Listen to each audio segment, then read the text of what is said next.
Se calcula que la industria informática genera actualmente la emisión de 1.000 millones de toneladas de dióxido de carbono debido al consumo de energía que requieren sus productos.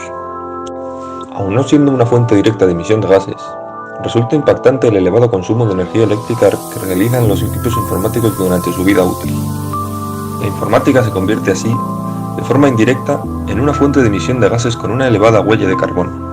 La informática tiene una nueva posición de responsabilidad ante la sociedad actual y las generaciones futuras. Si bien forma parte del problema, también es cierto que puede ser parte de la solución.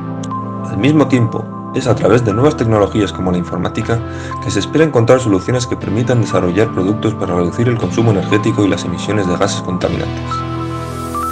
¿Cómo podemos ayudar a los informáticos? Desde la informática, podemos controlar y reducir el impacto de otros sectores sobre las emisiones de gases de efecto invernadero y ayudar a los países a adaptarse al cambio climático.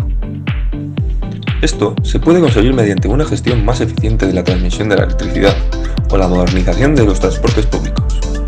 Tendremos que enfocar el diseño de productos siempre teniendo en cuenta el impacto que tendrán a lo largo de todo su ciclo de vida.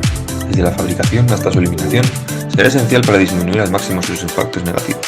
Por lo tanto, la idea principal es que la informática está en todos lados, ya que en todos los sectores se requiere la ayuda de la informática. Es por ello que debemos ser responsables y adoptar unas medidas de prevención, control y regulación en todos los sectores.